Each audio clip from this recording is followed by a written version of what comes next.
I've definitely got some ground to cover today. We're going to put everything into perspective. I'm going to tell you hardcore facts that I promise you that is not taught by scholarship, is not taught. It's not taught in academia. They're not. You do not get learned. You do not get taught this in any collegiate atmosphere. Colleges, universities, specialty schools, private schools, public schools do not teach you what I'm going to reveal to you in this video. But at the same time that I make that claim, I equally claim that every bit of this can be confirmed, and that's a problem. By the time we're done with the end of this video, you'll understand. It's a real problem that none of this is taught anywhere, and yet equally true, every bit of it is verifiable. But what you need to take from this video is that what I'm going to reveal to you about the chronology and the history of the world as presented to us by academia, by the establishment, what I'm going to show you is so true, and yet equally so, none of it is being propagated. They are not teaching this material. I'm going to speak a little louder because I'm backing up. What I have in my hands was published in 1877. What I have in my hands dates from 1877. 155-year-old book is in my hands right here. This is not a reprint. This is an original 1877 monograph. It is a series of chronological templates of all the known books from the ancient world that were known in the year 1877. And what's really sad, this list hasn't changed hardly at all. You'll see it on the PDF because I'm going to have an actual picture of this. Tables of ancient literature and history, BC 1500 to AD 200 by John Nichol, LLD, Professor of English Language and Literature, University of Glasgow. Yeah, this is awesome. See, 1877. Publisher of the university. Now, I'm not going to hold this up, and I'm not going to waste your time with all that. I've already read it. While it did re-educate me on things I had formerly had forgotten, I don't need it for this presentation.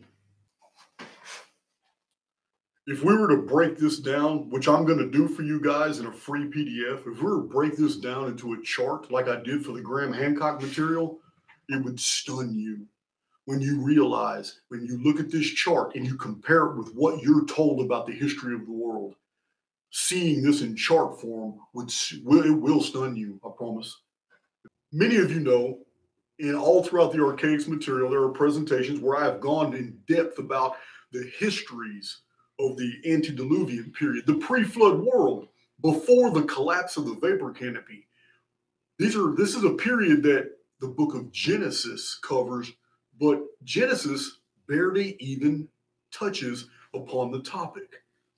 So we are told by academia, because of the discovery of over 100,000 cuneiform tablets found in the underground library of Nineveh in Assyria, because of more cuneiform tablets that have been found at Amarna in Egypt, more below the ruins of Rashamra in Canaan, in Ugarit in Syria, cuneiform at Nimrod, a whole vast library of Hittite cuneiform at Hattusis. So and I'm not mentioning all of them. There's so many more, guys. Altogether, we have hundreds of thousands of cuneiform tablets, but we have a problem. Before the vapor canopy, during the pre-flood world, we don't have a single written record in existence. None have ever been found that detail any of the histories of that period.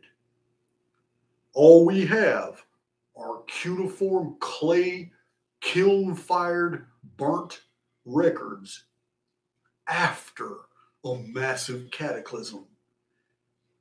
The history of the pre-flood world is entirely post-reset. And that right there should wake you up. Everything that we know in the Adam and Eve narrative, everything that we know in the lineage of Cain, in the lineage of Cainach, in the lineage of Enoch, in the lineage of Seth and Enos, Mahalalel, Jared, what we know of in the lineage and the pedigree of Methuselah, Lamech, Noah, Naamah, the wife of Noah, everything, Shem, Ham, Japheth, the ancient Japheth being Iapetos of the Aryan records. Everything we know about this period, these genealogies, everything in the Coptic records about the building of the Great Pyramids, how Surid built the Giza complex to warn the world of a flood, and yet for the structure to also survive the flood for a future generation in the last days. Everything we know from the books of Enoch, the book of the secrets of Enoch, first, second, and third Enoch, what we know from the forgotten books of Eden, everything that we have come to find out through the writings of the book of Jasher and the book of Jubilees that cover the pre-flood world, the things that we have discovered in the traditions of many people around the world that describe this period, like the Japanese mythos called the Way of the Gods. It said that for the first 7 generations, there was peace on earth, and then men began to rebel. The Japanese Way of the Gods mythos has them rebelling against a Machiruso, a matriarch, a goddess. But the exact same story is told in the patriarchy as well in ancient times. That story is found in the Hebraic records, where it says that for the first 7 generations, mankind was at peace with God. But in the 7th generation, in the days of Enos, mankind rebelled and they turned away from the face of God.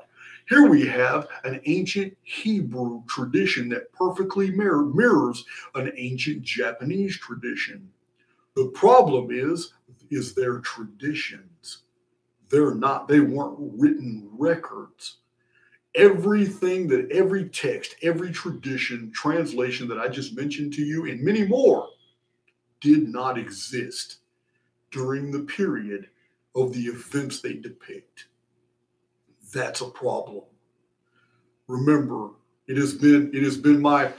I have gone into great detail in my videos explaining to you guys that the Jewish calendar, the Quiche, the Olmec, the Temple of the Cross, the Maya Itzah, and then the Mayan long count calendar, none of these calendars existed at their inception. The start dates that were attributed to all of these calendar systems were done in retrospect, not when they started. That too, we need to take note of that. All these calendars from the ancient world were started way later, and then somebody, just using arithmetic, factored backwards and gave them begin dates, which is interesting because I show many, many charts. You guys know I have a 337 chart pack where a lot of these discoveries are all demonstrated for you. In that chart pack, a lot of detail, a lot of attention is shown to a 21-year period, which lines up perfectly with the life of Enoch. In that 21-year period, we have archaeological dating for many ancient monuments in the world at the same time, that 5 or 6 calendars all started at that exact same time in history. Problem is, every bit of that is in retrospect. Not one single written record from the pre-flood world has ever survived. One of the oldest written records that has ever been found is a disc about this big. And I've shown this on my channel, and it's got some rectilinear, really scientific looking Pythagorean triangles, rectilinear. It looks like somebody was giving us the coordinates to something. And for many, many years, no one knew what this disc was.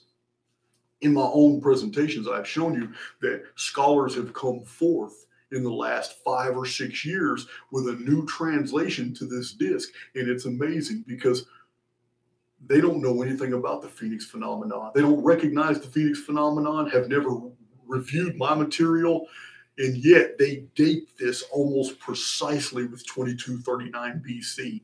And they say that according to the disc, something came out of this area of the sky, which is noticed on the disc, and it penetrated the sky and it hit the world, and the world was destroyed, all civilizations. And this disc is supposed to be a record of that. But what I see is something with very complex geometry and some cuneiform around it. What I see is a people who have lost their infrastructure, and they don't have their original tablets. They don't have their original technology. So they're using what they could at the time on an inferior medium of clay. But what they're impressing on the clay is advanced. This is what would happen if you and I experienced a cataclysm. If you and I survived a cataclysm that happens 1 week from now, it's exactly what would happen. We don't have Apple, we don't have MacBooks, Android tablets, we don't have anything to actually record information on anymore. We don't have any of that. But it's really easy to take clay and shape it and take a stylus that we can make out of a piece of splintered wood, and we can record. Okay, on this date, on this date, on this date. Well, you can't say that, Jason, because they're not going to know in the future what year it was on the calendar. So you need to do something else. So the first thing I can think of is, okay, well, we know that these constellations were on the sky. Well, here's where the constellations were when the sun rose that day and when the sun set. We know where we are in the zodiac right now, so let's record that. This will be our date stamp, and we'll put that in there, and we'll describe this deal. This is what we have with hundreds of thousands of cuneiform tablets. We have a civilization that absolutely bereft of their infrastructure now wants to preserve information, but they don't know how to do it outside of the context of perishable media because their technology is gone. They don't have the digitized material that we have. They used to, but that was during the vapor canopy. The collapse of the vapor canopy has caused something else. Now, there's mud everywhere. There's clay everywhere. It's the easiest thing in the world to do. And the very fact that they shaped their preservations of knowledge into tablets is a good indicator that some type of technological tablet was used prior to the cataclysm. Further contributing to this idea is the fact that there are no written records from the pre-flood world. There are none. We have Sumerian texts that describe the cities, the Pentapolis, Bad Tabira, and Larak, and Shurapak, and whatever the other cities were, the 5 cities of the Sumerian metropolis. We have a lot of Sumerian texts that give us all kinds of information about this period, but none of them date to the periods that they discuss. There are no Sumerian texts that have ever been found that were in real time, such as the Sumerian king Gudea preserving a record of what was happening in his time at that moment. We don't have any of that if it was before the cataclysm. Only after the cataclysm do we have the advent of writing. Writing, and any anthropologist will tell you, writing wasn't gradual according to the uniformitarian model. The uniformitarian model would have writing stretched over hundreds of thousands of years of human development. This is not what we find. In the 35th century BC, we find an explosion of all kinds of knowledges and writing exploded as well. We are told writing was existent when the pre-flood world was building these fantastic sites. Well, we've never found writing at Newgrange. We've never found writing at Stonehenge. No written examples of writing has been found on the oldest Egyptian temples. Nothing. The Temple of the Sphinx and the Valley Temple are among the oldest structures in Egypt, and they were found underground. They are great technolithic slabs of monolithic blocks, but there were no Egyptian hieroglyphs. There were nothing there to indicate an Egyptian origin. The Great Pyramid Complex, no writing has ever been found. And for those of you who have bought into the establishment media lie that a few cartouches of Khufu were found in the relieving chambers in the Great Pyramid, it's because you don't have all the information. In 1837, Colonel Weiss was losing funding. They were about to pull his project. He had no more money, and yet he did not want to return back to England a shame. He didn't want to. So he contrived an idea to put together basically a conspiracy. They painted using the same dyes that are used today on the Nile are the same ones that were used thousands of years ago. In 1837, he forged a cartouche and he messed up on some of the hieroglyphs. These mistakes were caught, but later the establishment has covered it up and tried to say that different periods and different Egyptian periods of time had these writings done differently. But there's no evidence of any hieroglyphics before the 21st century BC. There's no way that these Egyptian inscriptions would have ever been found in a relieving chamber. And if any were ever truly found, they would have been architectural marks, not the name of a pharaoh that you wanted attributed to the pyramid in a relieving chamber that was never supposed to be seen by men. The whole thing was a forgery. And this isn't just me telling you this, because the main man that came forward in 1837 and told the world that he was lying, that Colonel Weiss was a liar and that he forged it, his name was Humphreys Brewer. But they silenced him because they needed that funding, and they got it. As soon as it was reported that these hieroglyphs were found, they got it. And the Egyptologists ever since have been able to push this BS narrative that Khufu, a pharaoh, was the one that built the pyramids. But that's not what the historical record says. And in my book, Lost Scriptures of Giza, I go into detail that the Egyptians found the Great Pyramids and that the Sphinx was underground. So we have Sumerian texts, Egyptian hieroglyphs. We have all these evidences of an extreme antiquity, but the actual writings don't exist. When we find stories depicted in cuneiform tablets, the stories themselves happened 500 to 1,000 years earlier. That's a problem. That's a real problem.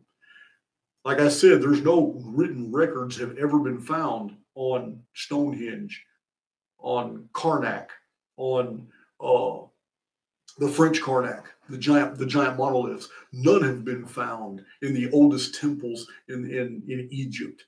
No writings have been found anywhere that we would expect them to be found if writing was so old. We have massive vapor canopy technology artifacts in the form of giant temples on Malta. Not just those temples, Catalhoyuk. We have the Göbekli Tepe. These structures, this civilization, it is not like Graham Hancock is telling you.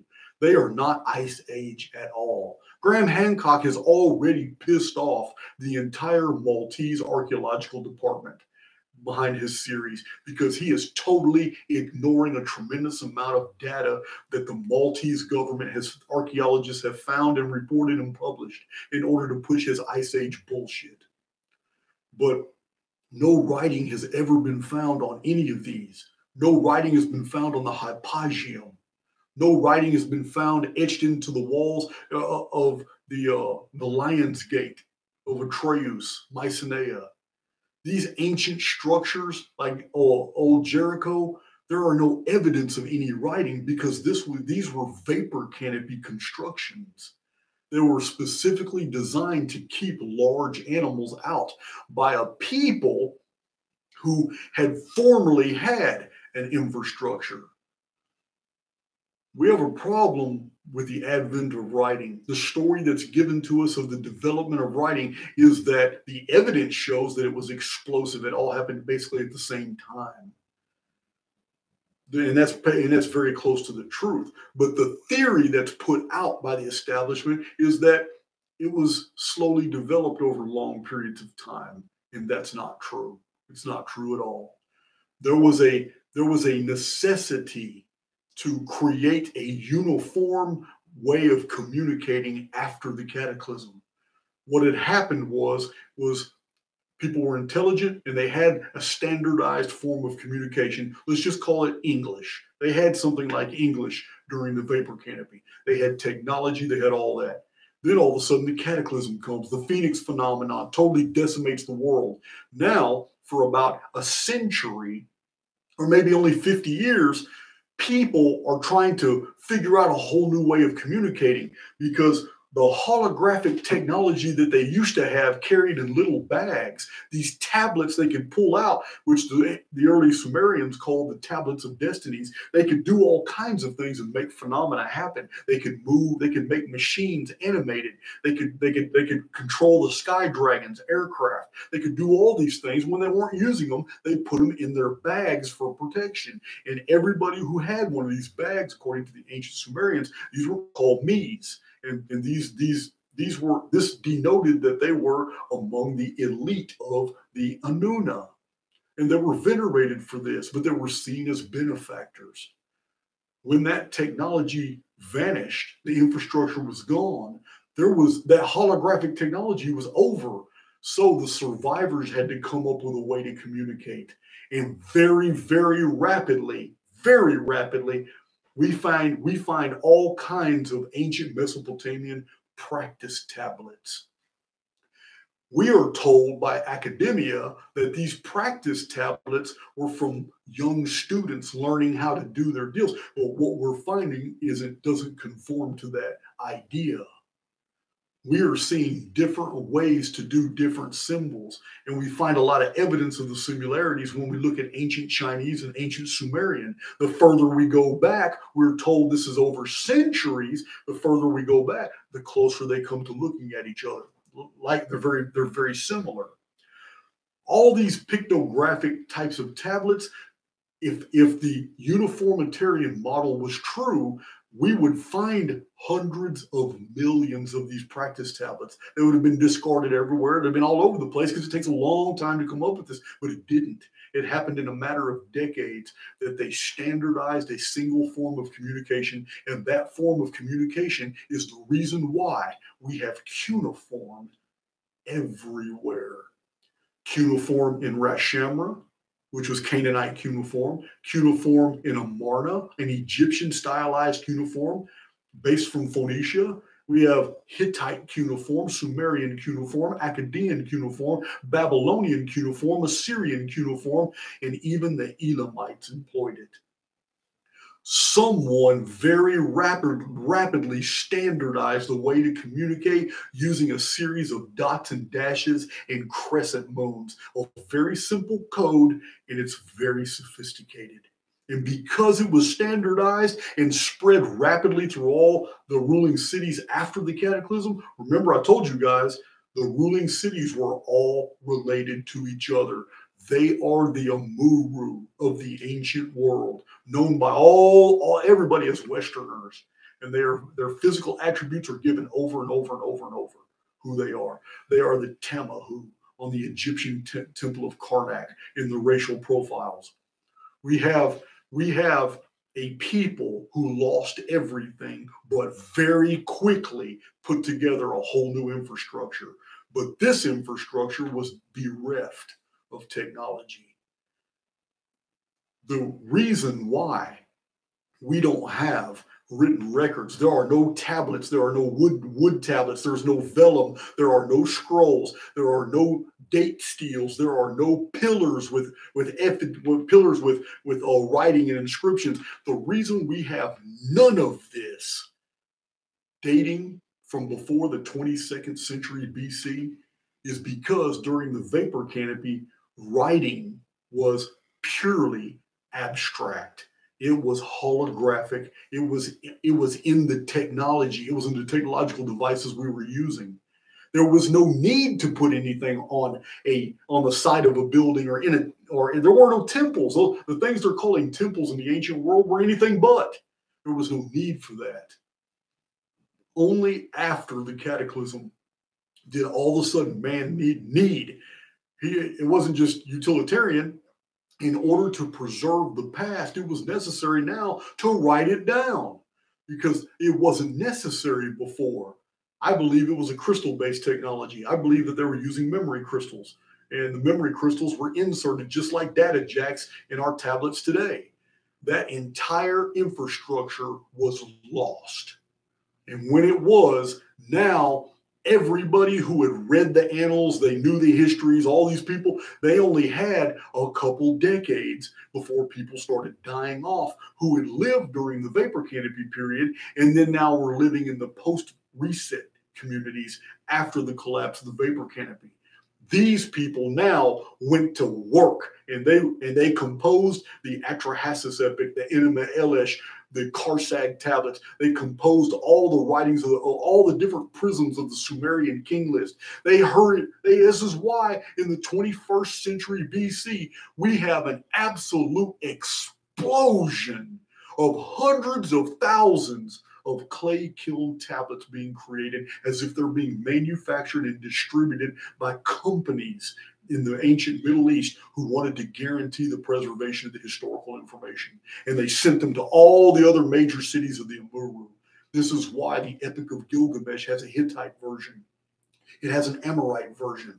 It has a Canaanite version. The Epic of Gilgamesh copies have been found everywhere in the world. It was a part of an ancient syllabus. The Sumerian king list was a part of an ancient syllabus. The story of the Great Flood and the reason why its particular details are noted so minutely by civilizations that were so far apart is because it was a part of an ancient syllabus. When we reinterpret the ancient world in this manner, it all makes sense. Now we understand how we can put all this chronological material together for a 3,000 year period from 5239 BC to 2239 BC, Great Flood, collapse of the vapor canopy. We have 3,000 years. It's the same 3,000 years documented by Theopompus. This 3,000 year period was only possible as a reconstruction by chronologists such as myself in my Chronicon because in the 21st century BC, somebody went into overdrive, or a whole collection of people went into overdrive, putting back together the histories as they remembered them. Because there wasn't a single document from the 26th century that survived. The cataclysm destroyed everything. And that, my friends, is just the beginning. Because these people had 552 years to build another infrastructure, and they did. This is the Heliolithic Maritime Empire, and they spread this massive syllabus, this huge syllabus of the building a monument to the sky, building the pyramids, the Tower of Babel. This syllabus had the flood story, the 7 kings before the flood that had become evil, a 10-king dynasty that was holy and regarded as good and that opposed the 7 kings. Every bit of these elements are found throughout the ancient world because it was a syllabus. And this ancient syllabus is what Plato tapped into when he was quoting Solon, who is either fiction or not. I don't know. I believe Solon probably existed, and Solon probably did go to Egypt. But when Solon heard the story of Atlantis in Egypt, he wasn't hearing a full rendering of an accurate account. Because even the Egyptians didn't have it all right, because they introduced elements into the story that weren't a part of the 13th century invasion of the Sea Peoples. It wasn't a part of the destruction of Knossos, the Minoan civilization, and the great island technologically advanced civilization of the Minoans on Knossos when the volcano Thera exploded. They had mixed all these details. The Atlantis story is true, but what was injected into it was a far older syllabus. Because the 10 kings of Atlantis isn't true in the 13th century. It was borrowed from the annals of the pre-flood world. The 10 kings in the 10 king dynasty is found in civilizations all over the world. This isn't Jason making this up, and it's not just the 10 patriarchs in the book of Genesis. That was also a copying of the 10 kings of Atlantis. But we have the 10 patries of the East, and there are the 10 dragon kings of ancient China. There are many different civilizations that all mentioned a 10 king dynasty before a cataclysm. And there's equally as many references to a 7 king dynasty that became corrupt and that opposed it before the flood. Remember, the last days are going to be as in the days of Noah. The story unfolding in the book of Revelation tells the exact same tale. Do we not have in book of Revelation a 10 kings oppose the 7-headed dragon, the 7 kings? Remember, in the book of Revelation is a riddle about the return of the 7 kings. We'll get to that in my next book of Revelation video. But for now, it's sufficient to say that the book of Revelation, we return back to the motives of the beginning. In the end, the 10 kings are opposing the 7 kings, but the 7 kings are victorious. This is what we find in Revelation as well. The 10 kings fall to the 7 kings in the apocalypse period. So the 21st century BC, we have the explosion of writing. And with that, we have all these ancient documents in the world found in cuneiform that tell the stories of the old world. And they mirror many of the traditions that we have found much later. But we have a dearth. We have this great, great dark age that descends upon the world again. Because the Heliolithic Maritime Empire, it's called Heliolithic because it was the appearance of the sun. The vapor canopy collapsed. The Amuru now is ruling dynasties over all these ancient civilizations, and they're the ones that are promoting writing and the preservation of history. And even back 100 years ago, the scholar Albert T. Clay published in his books all kinds of new information that academia had never seen before. Even today, Albert T. Clay is an anomaly, and he is not cited by the establishment, but his books can be found. I've already found and read 2 of them, so I know reprints are still available. But Albert T. Clay reveals that the ancient world was overrun by the Amuru, and they were highly intellectual. And the Amorite name syllabaries have been found all through the ancient world, and that there was a syllabus of stories that was spread by these people. This is way before Israel, way before Jews, way before all of this. Is during the height of the Assyrian and Babylonian kingdoms in the 19th and 18th and 17th centuries BC. This syllabus basically became what we know of as the ancient world today. This syllabus was a string of teachings that were given to all people everywhere these Phoenician ships landed in the world. They taught this syllabus, and the syllabus was about a garden and about the first human survivors of a world before, and how they got to start over in a garden paradise until they realized they were living as beasts, and they rebelled. And they saw that they were naked. So this pre-flood world is a part of this syllabus. And in the pre-flood world, there was this great king who ruled, and he was a chronologist, and he was an astronomer, and he was an architect. He was a bringer of civilization. And it was a great dark day in the pre-flood world when suddenly he vanished without a trace. Remember, in Genesis, we have a trace of this. It is the disappearance of Enoch into the sky. And much more about that disappearance is found in the book of Jasher, for anybody who wants to read that.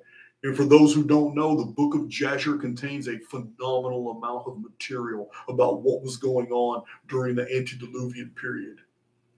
So moving forward, we have the syllabus taught all the way around the world. It's the reason why Thor Heyerdahl and many others before him, when they visited the Urim Baba Valley, They heard the same stories that they had heard in the Harappan Valley of Pakistan and India, the same stories they heard in the Yangtze Valley of ancient China, the same stories they heard in the Nile Valley of Egypt, the exact same stories they heard in the Tigris-Euphrates Valley.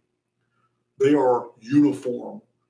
In my playlist, the Anuna Files, you can find this story.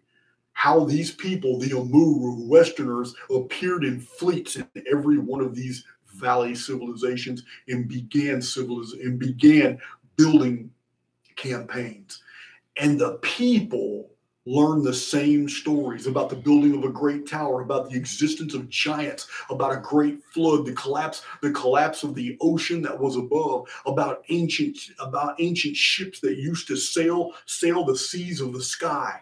They learned all about it's the same story everybody told them, but they told them from different cultural perspectives. The Chinese focused on the dragon kings. In South America, it was the exact same story, but it was the people of Viracocha. It was the people of Tonopah, and in Mexico, it was the people of Quetzalcoatl, and we have people of Votan. We have so many examples. It's the same story everywhere because it was a syllabus. It was spread specifically. The problem we have is that the great destruction of the collapse of the vapor canopy, it fell on one of those ancient epics that was so popular in the old world. It was the 600-year epic, the Great Year. This is mentioned by Flavius Josephus. It's mentioned by many ancient authors, and it should be a warning to you. You should pay attention because academia today has gone into a lot. There's many reports you can read where they go, it's almost as if they're vehemently against any idea that there was a 600-year period in antiquity, but there was. 600 years before the cataclysm, Noah was born. Remember, Noah was 600 years in the great, he was 600 years old when the flood happened. He was born 600 years before the cataclysm, which was the Phoenix phenomenon, the collapse of the vapor canopy, which caused the flood. The ocean above rained for 40 days and caused the flood. And the waters of the flood were on the earth for 150 days, 5 months. So we have the 600-year period that they were watching very closely.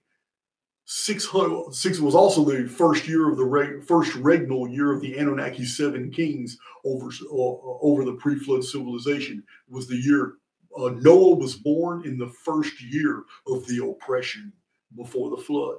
But 600 years after that was when the Anuna first landed in the ancient Middle East. It was the arrival of Enki. It was 432,000 turnings of the stars before the flood, which is exactly 12 centuries. So 600 years before that, we have the capture of Luna, which was another vast destruction. It was the first appearance of the moon. It was in the year 4039 BC, the capture of Luna. And then that was exactly 432,000 turnings of the star after the Nemesis cataclysm, which sent Luna, Phoenix, Electra, our own world, the Nemesis X object, and the dark satellite, all careening away from the dead exploded star to come to Sol, to this system. So remember, this is all in the simulated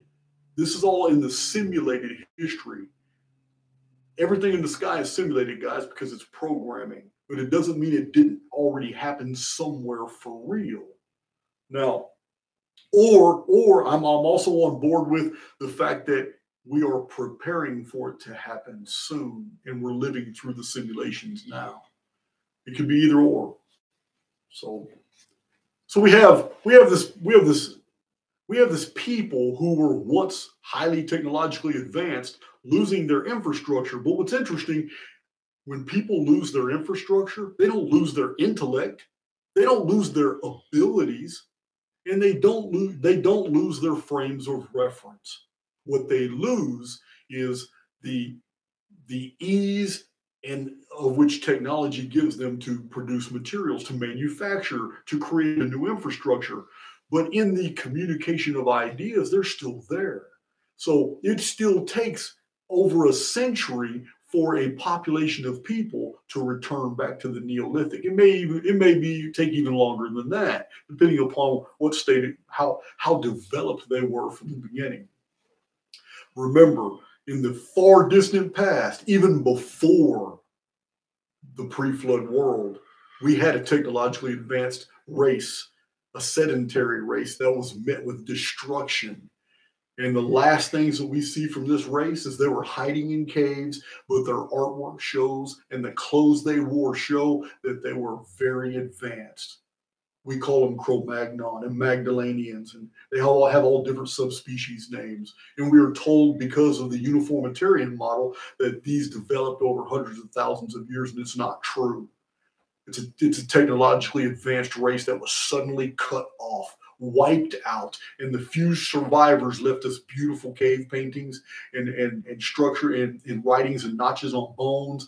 And they wore pants with button down. They buried their dead, very sophisticated, and they were very, very specific in burying their dead with red ochre.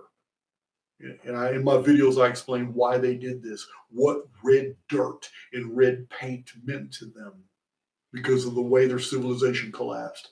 Remember, Phoenix phenomenon.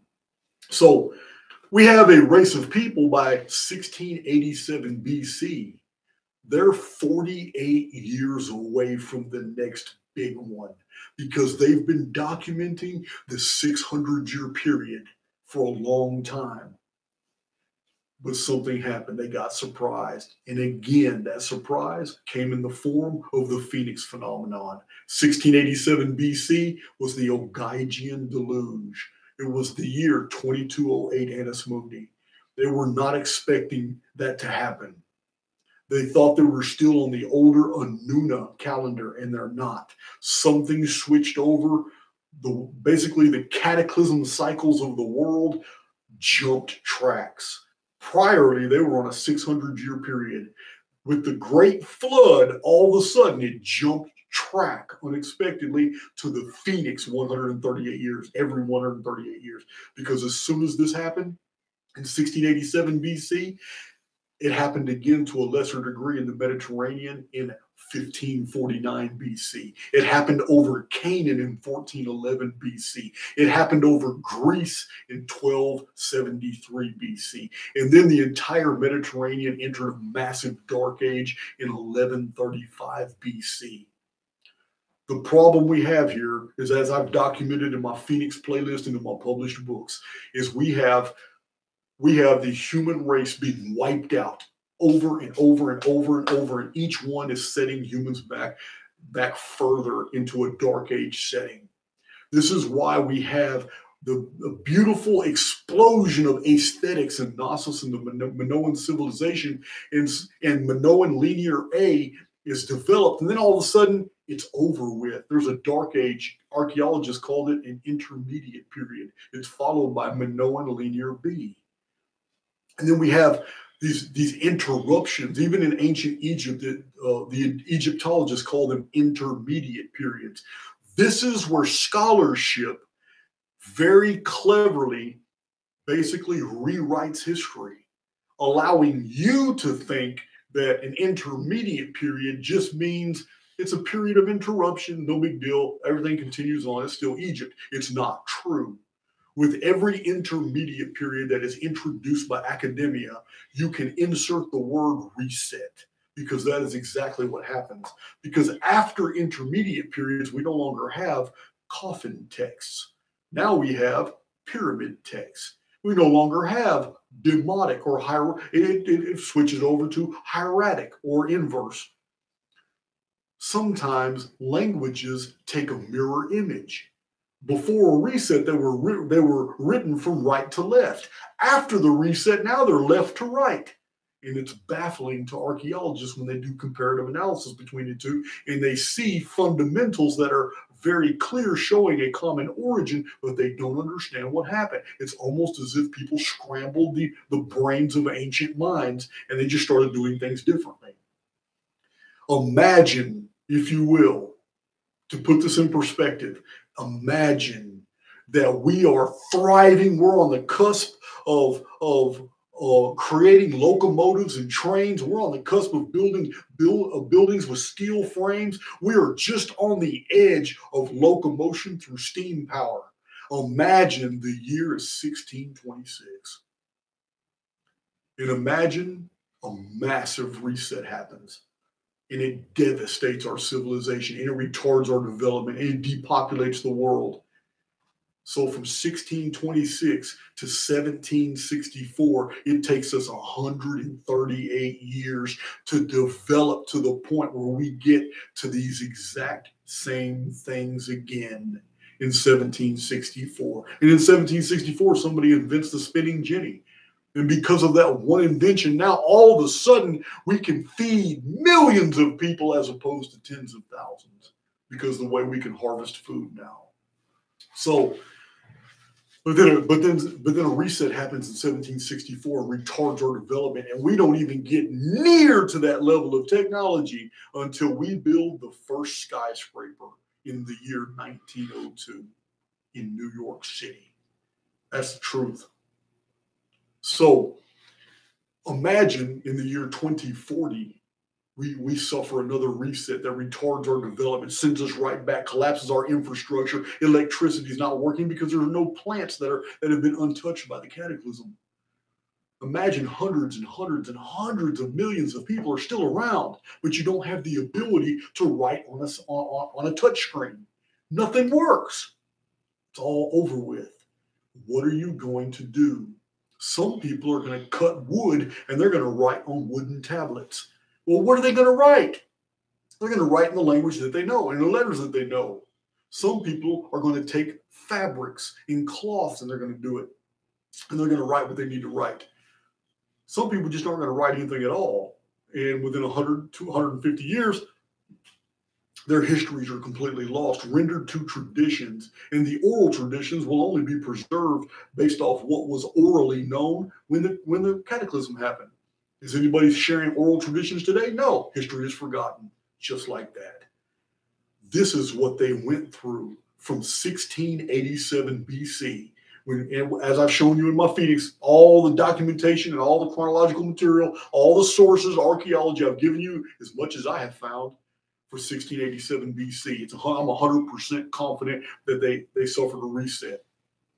Historian Castleton is 100% confident they suffered a reset too in 1549, which is 138 years later. And 138 years after that, other scholars are convinced that in 1411 BC, there was all kinds of fallout over Canaan, and that this is what the conquest of Canaan is about. When the sun was moved and was stopped in the sky, and rocks fell out the sky and destroyed the Canaanites. And in my chronicon, I show you that the incident is mentioned in many ancient texts. So without even referring to Canaanites and Israelites. So we have 138 year period, even after 1411, we have it documented and on good authority from the Hittites during the reign of King Merciless II, that the sun became obscured during a war in 1273 BC, which is the exact year that two brothers in Argos were contending for the throne. One of them was an astronomer, and he predicted the darkening of the sun in that year, and it did occur, and his name was Atreus, and they awarded him the kingship because he was correct. But we have it on really good authority from multiple different sources. In 1135 BC, during the second battle of Moytura, when the Tuatha Danann were invading their own homeland to take it back from an invasive species called the Firbolgs, descendants of giants that did not belong there, because the Tuatha Danann were returning home. They had left centuries before. They were descendants of the Nemedians, but they came back to an Ireland that had now been occupied by giants. And when they did, they fought them and lost. So they came back and invaded with another fleet. And in the second battle of Moytura, they used the Phoenix phenomenon to their advantage. And they waited for the sun to darken and for all chaos to break loose. And then they attacked the Firbolgs and they won. So This period of 138 years is attested all through history. And we can stop with 1135 BC and we can just count 138 years, 138 years, 138 years, and you're going to get to many major events in world history that are shocking, things that have happened to us. It's all Phoenix phenomenon. And that 138 years is coming on us very fast. It's May 2040. So when it comes to the preservation of the written record, we have all these libraries all over the world in 1687 BC, and they're wiped out. Cuneiform is no longer the primary source of preserving data after the 1687 BC cataclysm. The Phoenix phenomenon in 1687 BC brought a problem. That problem was the return of the vapor canopy for 24 to 25 years. It started a whole new age of heroes, according to Hesiod, because Hesiod records that. But now we have another problem. There are no historical accounts that have ever been preserved. There are no written writings from this dark age period after 1687 BC. There's nothing. Every civilization in the world in 1687 BC went dark. There's no monuments, there's no structures, there's no evidence of development. It's as if every single culture in this world was either hiding or just trying to eat, because there was nothing being built, there was no travel, migration, all that was over with, done.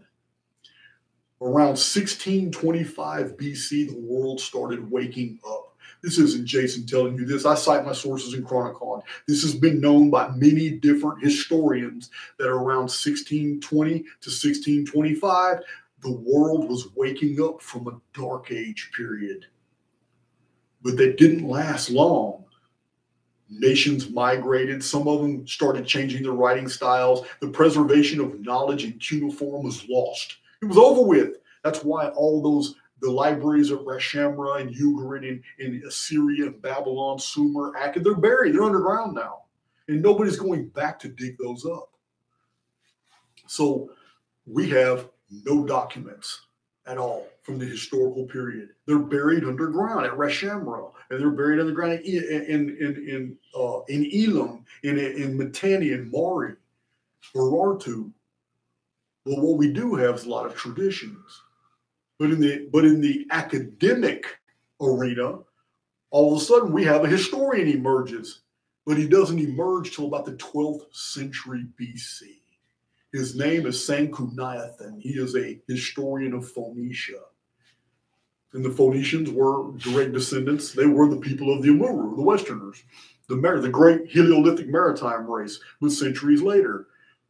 But the problem is starting with Sanchuniathon and moving further in history, closer to where we are today, we have Theognis appears, and Hesiod appears, Linus, and Homer. But what we have is almost comical. What we have is the preservation of real historical facts, but now they're given to us with very primitive, fantastic frames of reference. This is because 1687 BC initiated a dark age. That was a reset. Intellectualism is dying. 138 years later, another reset. 138 years later, another reset. 138 years later, another reset. 1135 BC, the entire Mediterranean enters a 350-year-long dark age. This isn't Jason telling you this. Any historian of Mediterranean studies will tell you after the Sea Peoples Confederation, the Dorian invasion happened almost simultaneously. All of Greece collapsed. All of the Mediterranean collapsed. After Ramesses II, everything in Egypt collapsed. Total Mediterranean dark age. Emerging out of that dark age was the writings of Sanchuniathon, was the writings of Theognis, was the writings of Hesiod, was the writings of Homer. But these writings are totally different from the writings of cuneiform that we have found. These writings are plagued with the supernatural. They're plagued with these great mythological overtones for which we have become familiar with the gods on Olympus and Hercules and Jason and the Argonauts. These stories are from a totally different context of a people that regarded history almost as a cartoon. And it's because the earlier Amuru intellectual and technological infrastructure is now gone, absolutely eradicated through a series of rapid fire dark ages. So people think that we have history books today that survive from the ancient world. I'm telling you, we do not. We don't even have any original writings from St. Cunathan, from Theognis, from Homer, or Hesiod. What we have are the writings of later historians who preserved those texts and rewrote them. We don't have original, just like the Bible today. There's not a single original Old Testament anywhere. And further compounding that problem is we have about 70 documents from the BC period that are legitimate ancient documents, but not one of those documents mentions any book of the Bible, mentions any story that is found anywhere in the Old Testament. So when people think that history is clear cut and that we have this unbroken chain of custody from documents going back, we do not.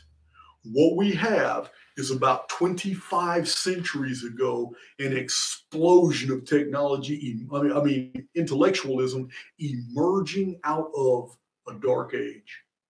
Around 2,500 years ago, 500 BC, now all of a sudden, it's like the world is waking up. And authors were preserving the elements of stories that were far more ancient than they were. And they were putting the history of the world back together. And Alexander of Macedon, when he orchestrated the advent of the Alexandrian library in Egypt, he did the world a great service. Because scholars from all over the ancient world, whether they agreed with Alexander the Great's ideas or rulership or not, they still migrated to Egypt and they participated in the dissemination of information, the writing and the records, and all these books, scrolls, tablets that were being dug up, because that's what Alexander did. They went to Babylon and they took their libraries. They went to Assyria. They went to all Canaanite cities, Jerusalem. They went everywhere and took people's libraries, took them to Egypt, and it was there for centuries of men like Aristarchus and Eratosthenes. These great scholars were able to put together these massive chronological databases from all these traditions and texts. But it was about a 400-year period where men were writing all these texts based off all the traditions and lore and fragments they could assemble. In Alexander, they put together the history of the world as best they could. So again, we're still stuck with a lot of textual problems. They were working many of the kinks out, and they did a fantastic job. But then we have Rome. And Rome began to abridge the works of Livy and Cicero and Tacitus and Tatian and Plotinus, these great scholars of historical antiquities. Rome was beginning to abridge their works and hide them and conceal entire portions they didn't want the public to know. Men were learning too fast, too far, and Rome was trying to become a control mechanism, basically the engine of the ancient elite. For those of you who don't know, Livy wrote many, many books, and we only have a couple today. But he wrote many books, and they're data packed. And we have Pliny the Elder and Pliny the Younger and Jerome.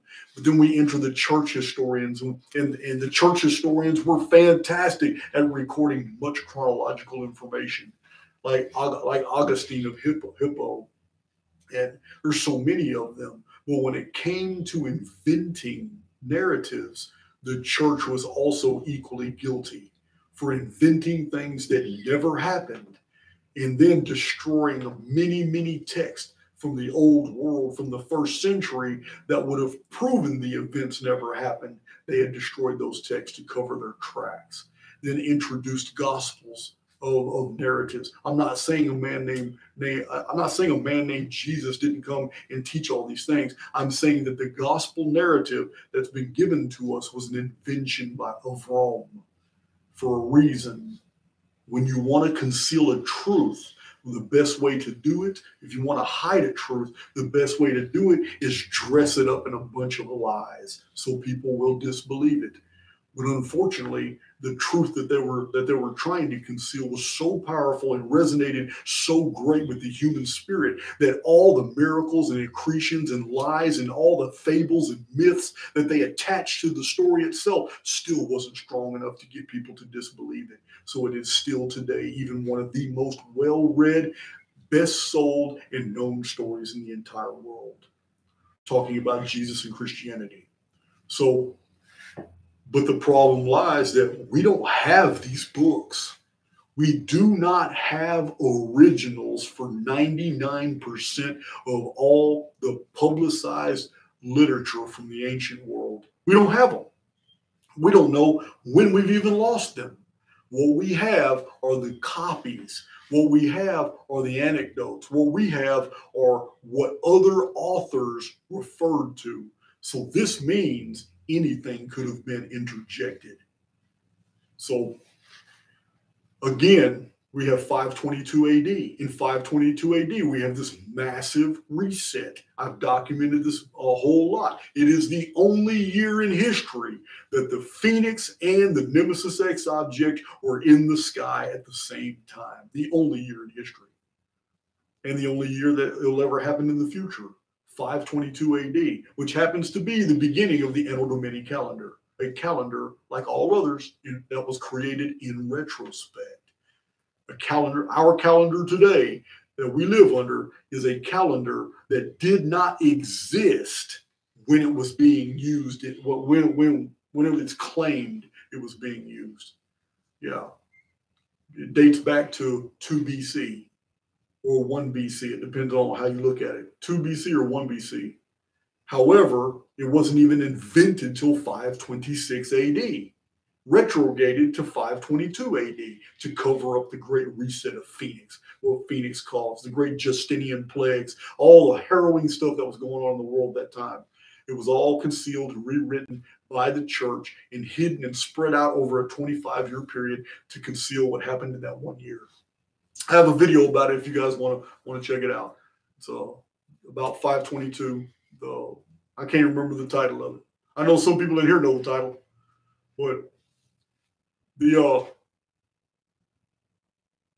problem with the preservation of information, it all being in retrospect, is it wasn't just the 1687 BC collapse of the Heleolithic Maritime Empire. And then 138 years, it was 1411 BC, destruction in Canaan, then destruction in the Cyclades region of the Mediterranean that was recorded by Castleton in 1549 BC.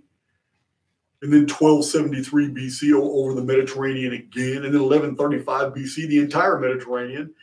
But we have epic destruction happening in 31 BC. All over the Americas, and again in 246 BC, AD, excuse me, and then again in 378 AD. Many of you know, I have a video about it, but many of you know of the massive Mediterranean tsunamis and earthquakes and total fallout that happened in the year 365 AD, as recorded by Ammianus Marcellinus, who even visited wooden ships that were high up in the mountains from this great terrible disaster. But it's not the only one. Epic disasters have happened so many times to our world. I've never even discussed this one, but there's one that happened in 1755 in Portugal at the city of Lisbon. Earthquakes terrified the people, and people ran to what they thought was the most solid structure. It was a huge quay. 60,000 people ran out to safety on the quay during the earthquakes. During the earthquakes in 1755, with 60,000 people huddling on the quay, the entire quay just went straight down into the ocean, and nothing was ever seen of those 60,000 people or a single ship that was out in the harbor. They all just vanished. It's like a huge whirlpool just appeared, sucked them all down. No flotsam and jetsam, no pieces of debris from ships, no hats, no clothes. Nothing was ever seen about it. 1755. And for those who do your homework, you'll find out in 1755, during the Great Lisbon earthquake, when this happened, earthquakes were happening all around the world. They were transcontinental. 1755. So we have these episodes where literature and text and books are being lost over and over and over and over. All the time. All the time they're being lost. So academia has presented to us this version of history as if it's fluid, and it's not. What it is a reconstruction put together by post-reset people over and over and over and over and over and over and over and over again. This is my presentation that you think about before you accept the academic versions, before you accept what is being put out as history by authorities, and why they get so angry they can't defend their positions. It's as simple as that. You can get any academic and any scholar who specializes like in ancient Minoan, or ancient Mycenaean studies, and you get that person to, because they all get educated through a certain filter. That filter is uniformitarianism. There are no historians today. There are no academics today who are allowed to even publish materials and get peer reviewed and get accepted by their community unless they first go through the proper channels. And the proper channels is being educated in the uniformitarian model. Evolution, the old you descended from monkeys bullshit. Yeah, that type of education it's a filter that produces certain outcomes. Those certain outcomes is the slow development. This is why everything is inversed. They believe that all these primitive little things are done was a slow development over centuries and millennia to what we have later is more greater and stylized. It's not. We began as technologically advanced, and we got more primitive as time happened, more and more primitive all the way up until the modern days. We've been continually reset, and finally in 1902, it's almost as if this great relief happened, and even the elite got a pass. But it's great relief happened where we could just move forward, and it's exactly what has happened. Everything, radio, motion pictures, technology, all the way to genetics and all the elements of our infrastructure today. We're enjoying every bit of this now because a reset didn't happen like every other time in 1902. Remember, I have a theory. The harvest began in 1902. 1902, the elite were given a pass. 1902, they unleashed their wealth, their inventions, their technologies, things that they have suppressed and kept from the public. They unleashed all of that, all these corporations and engines, everything. It's just crazy how much stuff just came out in 1902, 1903, 1904. All the way up to about 1916, because all that stuff was just ancillary. It was new companies being born, but they're being born under the umbrella of companies that came out in 1902. But the whole idea is for you to understand that this whole monograph from 1877, it hasn't changed. The books that are listed in here that we have from the ancient world are the same ones we have today. This was 155 years ago. You would think we have a tremendous amount, but we don't. Why? Because we have been continually set back. We have suffered through more dark ages than academia will reveal to you. Dark age after dark age after dark age after dark age. Why? Because a dark age is a post-reset period. We're getting set back over and over and over. This is why the state of preservation of written records is almost non-existent. They don't. All we have are copies of copies of copies of copies. This is what we have to work with. Now, as a chronologist, what we work with are the chronomarkers in these texts, such as the fact, I'll give you an example.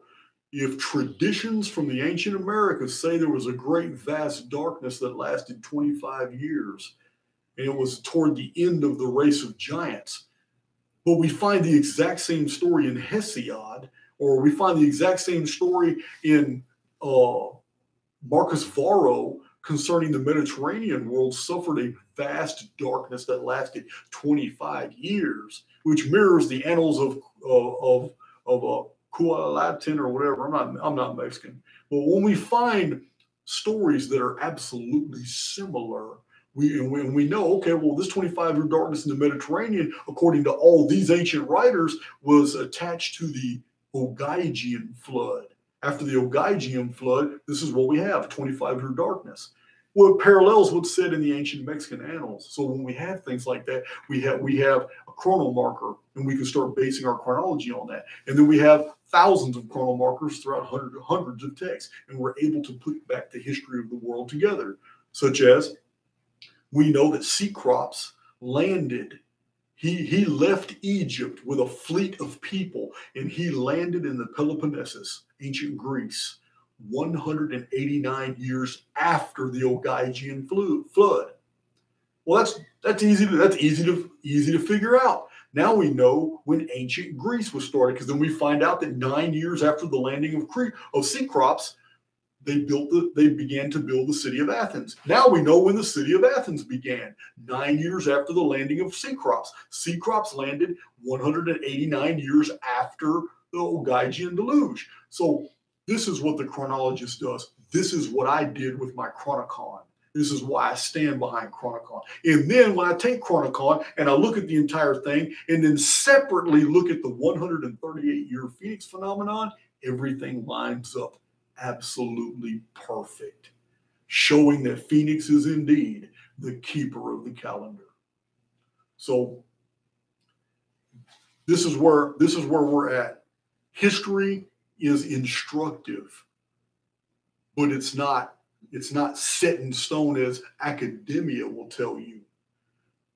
What I mean is scholars have basically put together the history of the world through massive conjecture, not chronology. There's a huge difference. Every single one of you can use a calculator to confirm if something is true or not. But when it comes to academia, they give you information in the abstract. By providing you data in the abstract, there's nothing you can do but take them for their word. By telling you things happen plus or minus 50 years, they've abstracted it. By telling you a narrative but not putting any dates with it, it's all abstract. There's nothing you can verify. You have to take it on faith. The archaics material is date specific, and then the dates are supported with sources. This is totally different than the models that are provided to you by academia. It's also admitted in the archaics material that a lot of this data was basically discovered because it's not to be found in any prior published research. Remember, guys, no one in the world brought to your attention the 138-year Phoenix phenomenon until I published it. I published it years ago, almost 15 years ago, but it's nowhere in the records of academia. All they do is talk about Phoenix being some dumb, fiery bird, according to the Greeks 25 centuries ago. And that's because 25 centuries ago was after 4 dark ages that happened in rapid succession, and the last one was 350 years old. They had lost every element of the historical data. They had lost it all. And what we have is Homer's Iliad, Homer's Odyssey. What we have is Theognis' Works and Days. What we have is Hesiod's Works and Days. I can't remember. But we have these ancient Greek authors that put together all these massive, epic works. And they're riddled with fantasy, but they're also preserving core facts, chronological facts, and they're easy to find when you remove the dressing. But you can only remove dressings like the archaics research does. You can only remove the intangibles once you understand what's tangible. And you'll never understand core fundamentals until you get it. That the history of the world has always been preserved the exact same way that the calendars of the world were implemented. And that is by people after they had suffered a reset. That's the subject matter of this video.